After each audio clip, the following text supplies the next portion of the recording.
Tu es dans une relation dans laquelle tu n'es pas épanoui. Tu ne peux pas rigoler avec ton partenaire. Vous n'avez pas les mêmes centres d'intérêt. Vous n'avez pas la même vision. Vous êtes totalement opposés et surtout, vous ne vous entendez que quand c'est pour passer à l'acte sexuel. Tu vis avec une personne avec qui tu ne peux pas discuter de projet. Une personne qui te combat dans ta propre vie, là où d'autres personnes élèvent leur partenaire. Tu vis avec quelqu'un qui n'a jamais pris le temps de te demander comment ça se passe au travail ou à l'école. Tu partages la vie de quelqu'un, mais cette personne ne sait absolument rien de toi. La personne ne peut pas être ton confident ou ta confidente. Tu es en couple avec une personne, mais tu te confies à quelqu'un d'autre. Tu as une réalité très difficile parce que quand tu as un problème, tu n'es même pas à l'aise d'en parler à ton partenaire sans avoir peur d'être jugé. Quand tu passes par des moments difficiles, tu es obligé de te taire, encaisser, subir, et des fois, c'est quand la catastrophe arrive que ton ou ta partenaire est informé. Entre nous, est-ce que c'est une vie?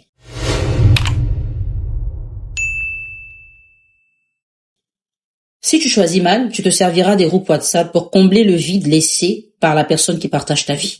Je fais cette publication et dans les commentaires, les gens confirment. Exactement, tellement vrai, c'est ma vie, c'est mon cas. Ah, comment tu as su? Donc ça veut dire que ces personnes, pour la plupart, vivent ce genre de situation. Elles ont mal choisi un partenaire avec qui elles vivent au quotidien. Elles ont un manque ou beaucoup de choses qui leur manquent. Elles utilisent donc Internet, principalement les groupes WhatsApp, pour combler ce vide laissé par le partenaire. Pour elles ont trouvé une solution. Et le matin, je disais, dans une publication écrite, que parmi les gens qui vivent des difficultés, que ce soit dans leur relation ou dans leur développement personnel, très rares sont ces personnes-là qui souhaitent réellement changer de niveau.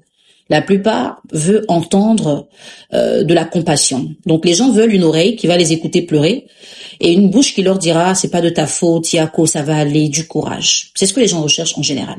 Pourquoi? Parce que changer de niveau demande une implication. Changer de niveau demande des efforts et les gens ne veulent pas faire d'efforts pour ce qui leur fera du bien. Vous allez voir des gens faire beaucoup d'efforts pour aller tomber dans la facilité, mais très peu d'efforts pour aller tomber dans quelque chose qui est durable, qui va leur servir jusqu'à la fin de leur jour.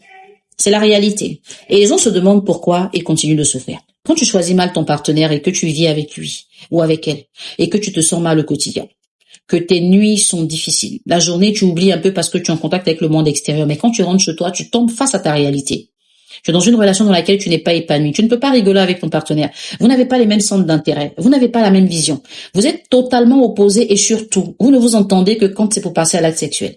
Tu vis avec une personne avec qui tu ne peux pas discuter de projet. Une personne qui te combat dans ta propre vie, là où d'autres personnes élèvent leur partenaire. Tu vis avec quelqu'un qui n'a jamais pris le temps de te demander comment ça se passe au travail ou à l'école.